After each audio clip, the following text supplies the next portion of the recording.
ОБСЕ жыйынында орус делегаттары кагуу жеди. Борбор Азия орус аскерлерин Украинадан чыгаруу резолюциясына добуш берүүдөн карманды. Зеленский Украина ушул жылы жеңишке жетет деди. Озодулик Вагнерчилер көрүстөнүнө Борбор Азиялыктарда көмүлгөнүн аныктады. Кытайдын тынчтык планы Орусияга гана жакты. 8 марттан тарта мас айдоочулар правасынан ажырайт. Кыргызстандык спортчулар Египеттеги мелдеште байгелүү орунга татыды. Айсулуу Тыныбекова алтын утту. Баткенде 332 үйдүн курулушу бүттү. Жергиликтүү жетекчилерге жол тандабастар берилди. Тышкы иштер министрлиги памирлик кыргыздарга паспорт алууга көмөк көрсөтөт. Апта ичинде болгон дүйнөдөгү жана Кыргызстандагы маанилүү кабарлар топтомун мен Нурайда Жекшанова айтып берем. Медиа Хабтын YouTube каналына катталып, лайк басып, пикириңизди калтырыңыз.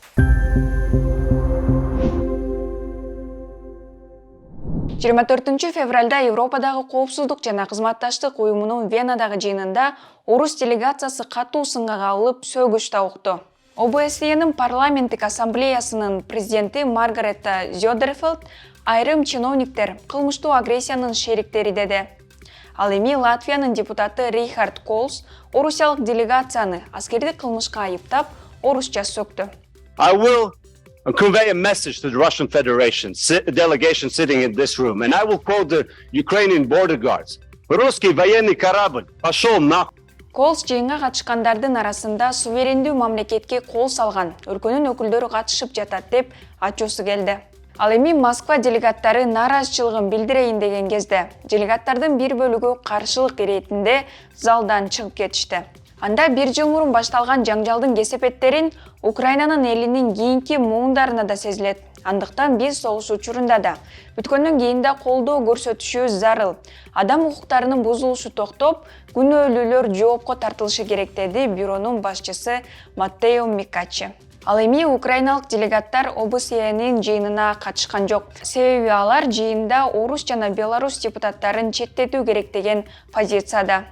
Бириккен Улуттар уюмунун башкы ассамблеясынын Орусияны согуштук аракеттерди токтотууга жана Украинадан аскерлерин чыгарып кетүүгө чакырган резолюциясын 141 өлкө колдоду.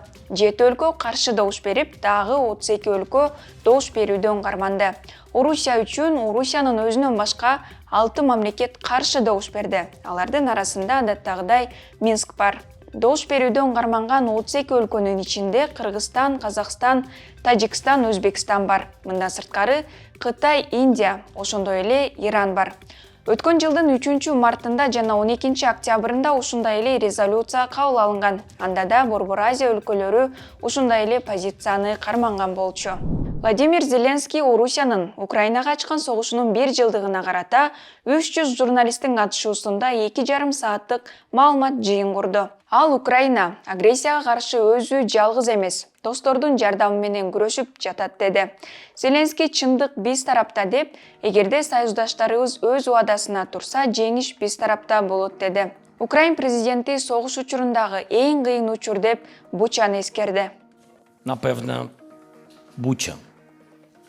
Напевно, те, що я побачив в момент, коли ми деокупували, було дуже страшно.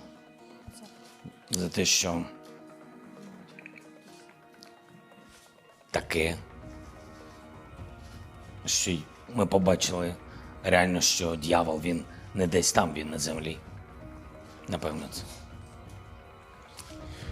Бул күнү дүйнө жүзү боюнча Украина менен тилектештик акциялар өттү.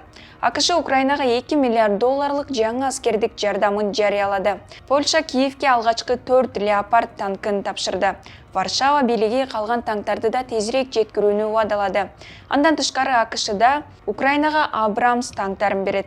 Британия менен Канада Путиндин айланасындагы адамдарга жана Росатом менен Газпромдун жетекчилерине каршы жаңы санкцияларды киргизди. Орусия батыш Украинаны курал менен камсыздаганы менен согуш жүрүшүн өзгөртө албайт деп эсептейт. Азаттыктын өзбек кызматы Москванын Шилковский районунда ЧВК Вагнердин мүчөлөрү көмүлгөн көрүстөндү тапты. Озодулик жазгандай, көрүстөндө Орусиянын абагынан согушка тартылган Кыргызстан жана Өзбекстандын жарандарынын сөөгү көмүлгөн. Журналисттер Вагнерчилердин көрүстөнүнө 4 өзбекстандык жана 2 кыргызстандык Аман Айдаралиевдин жана Адахамжон Гуламжанов коюлганын аныктады. 40 жаштагы Аман Айдаралиев 24 октябрда Артемовск шаарында жардыргыч заттын чачырандысынан каза тапкан. Жакындары анын өлгөнүн 5 январда гана билген. Аман согушка тартылганга чейин 12 жылга кесилип, күчөтүлгөн тартиптеги абакта жазасын өтөп жаткан болчу. Ушуну менен Кыргызстанда Вагнер азгырып, согушта курман болгон 5 кыргызстандыктын окуясы ачыкталды. Жакындары алардын согуштун тозогуна күч менен же ырайым кылуу убадасы менен жөнөтүлгөнүн айтышууда. АКШ президенти Джо Байден ABC News телеканалына берген маегинде Орусия менен Украинанын ортосундагы сүйлөшүүлөргө Кытайды кошуу идеясы акылга сыйбайт жана Кытайдын тынчтык планы Москвага гана пайдалуу деди. Ал эми Украин президенти Владимир Зеленский муну азыр тынчтык планы деп эсептебей турганын айтты. Ал жаңжалды чечүү планын согуш жүрүп жаткан өлкө, башкача айтканда Украина гана сунуштай алат деди. Бирок Зеленский эгерде план эл аралык укукту, аймактык бүтүндүктү жана коопсуздукту сыйлоо үчүн болсо, иштешүүгө даяр экенин билдирди. Зеленский мен чындап эле Кытай Орусияга курал бербейт деп ишенгим келет деп кошумчалады. Ал эми Байден ушундай боло турган болсо АКШдан жооп болот деди.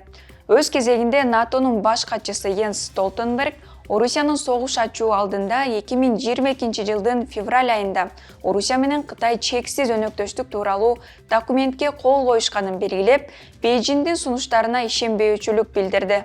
Кытайдын сунушун жалгыз Орусия кубаттады. Орус тышкы иштер министрлигинин өкүлү Мария Захарова: "Биз кытайлык достордун Украинадагы жаңжалды тынчтык жол менен жөнгө салууга салым кошууга чын ыкластан умтулуусун жогору баалайбыз. Бул жол менен алдыга умтулуу толук, адилет жана туруктуу тынчтыкка алып келерине биз ишенебиз" деп айтты. Буга чейин Кытай тышкы иштер министрлиги Орусия менен Украинага 12 пункттан турган согушту жөнгө салуу планын сунуштаган. Кытай ок атууну токтотуп, Москва менен Киев түз диалогун кайра баштоосу зарыл деп эсептейт. Ошол эле учурда эки тарап тең бири-биринин суверенитетин жана аймактык бүтүндүгүн сыйлап, эгемендиги кепилдениши керек. Кытай кансыз согуш мүнөзүнөн баш тартуу керек экендигин белгилейт. Ошондой эле документте гуманитардык кризисти жоюу, атомдук электр станцияларын коргоо зарылчылыгы тууралуу пункттар камтылган. Кытай бир тараптуу санкцияларды токтотууну, жарандардын жана согуш туткундарынын укуктарын урматтоого чакырууда.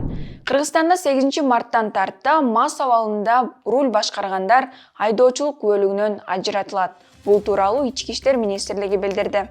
Буга чейин МАЗ абалында айдагандарга 17,5 миң сом айыппул салынып, же коомдук жумуштарга тартылчу. Эми МАЗ абалында кармалса, айдоочу 1 жылга правасынан ажырайт. Ошондой эле буга чейин айдоочулук күбөлүгү жок айдоочу МАЗ абалында кармалса 15 миң сом айыппул төлөчү. Эми 8 марттан тарта мындай эреже бузуу үчүн 3 күнгө камакка алынышы мүмкүн. Эгерде айдоочу наркологиялык текшерүүдөн өтүүдөн баш тартса, анда ал 3 суткага, ал эми правасы жок болсо 5 суткага камалат. Ошондой эле эски нормалар боюнча, эгерде МАЗ абалындагы айдоочу жол кырсыгына кабылып, бирок анын аракетинде кылмыштын курамы жок болсо, 20 миң сом айыппул салынчу. Эми мындай учурда айдоочу 7 суткага камакка алынат жана 1 жылга айдоочулук укугунан ажыратылат.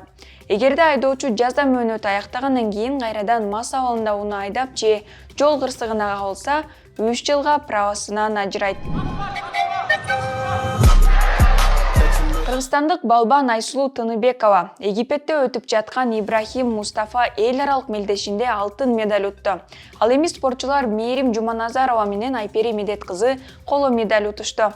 Мындан сырткары мелдеште Акжол Махмудовдун агасы Сыймык Махмудов жана Раззак Бейшекеев грек-рим күрөшү боюнча коло утту. Ал эми балбан Акылбек Талантбеков ушул эле спорт боюнча күчүн сынап күмүш медалга татыды. Айсулуу Тыныбекова кыз келиндер күрөшү боюнча 62 кг салмакта мелдешти. Алгач франциялык Амелин Дуар менен күрөштү. Чейрек финалда Тыныбекова америкалык Кайла Миракл менен кармашып, атаандашы мөөнөтүнөн мурда 10-0 эсебинде жеңип алды. Алтын үчүн кармашта кыргыз кызы кытайлык Сяодзюн Луаны 3-2 эсебинде артта калтырып, турнирдин алтын медалына татыды. Буга чейин 3 февралында Хорватиядагы эл аралык рейтингдик мелдешинин тандоо турунда Айсулуу Тыныбекова дал ушул кытайлык Сяодзюн Луого жеңилип, мелдештен четтеп калган. Сентябрдагы кыргыз-тажик куралдуу кагылышта кыйраган 332 үй толук бүткөрүлдү. Баткенге иш сапары менен барган өкмөт башчы Акылбек Жапаров 2023-жылы Тажикстан менен дагы чек ара маселеси чечилет деп белгиледи. Агрессияда 400дөн ашуун турак жай өрттөлгөн. Ал эми калган 86 турак үйдүн курулушу мартта бүтөт деп айтылды. Министрлер кабинетинин башчысы 25 февралда Кадамжай районунун акими Сүлүктү, Кызылкыя жана Баткен шаарынын башчыларына жол тандабастарды тапшырды. Кызматтык унааларды көзөмөлдөө үчүн GPS системасы орнотулган. Негизинен президенттин иш башкармалыгы тарабынан район жана алыскы аймактар үчүн чет элдик Chevrolet Captiva үлгүсүндөгү 90 унаа сатылып алынган. Мындай унаа Ош облусунун 7 районунун акимине да берилди. Ауганстандагы этникалык кыргыздардан социалдык тармактарда кыргыз бийлигинен жардам сурап кайрылган видеосуна Тышкы иштер министрлиги түшүндүрмө берди. Министрлик памирлик кыргыздардын видеосу январь айында тартылганын жана Ауганстандагы этникалык кыргыздардын абалына такай көз салып турарын белгиледи. Ошондой эле министрлик Кыргызстан учурда Ооган бийлиги менен Памирдеги жарандарына паспорт берүү жана аларга гум жардам жиберүү боюнча маселенин үстүндө иштеп жатканын кошумчалады. Буга чейин Кыргызстанга келебиз деп мал мүлкүн сатып, жолго чыккан 90го чукул памирлик кыргыз паспорт ала албай Ауганстандын Тажикстан менен чектешкен Бадахшан облусунун борбору Файзабадда ара жолдо калган. Алар ал жакта 2-3 айдан бери турганын, болгон акчасын батир акчасына, күнүмдүк керектөөсүнө коротушканын айтып, кыргыз бийлигинен жардам сурашкан. Ал эми буга чейин Кыргызстанга көчүрүлүп келген Ооган кыргыздары учурда чоң алайда жашашат. Апта ичиндеги маанилүү кабарлар ушулар болду. Апта аяна чейин кайрадан көрүшкөнчө.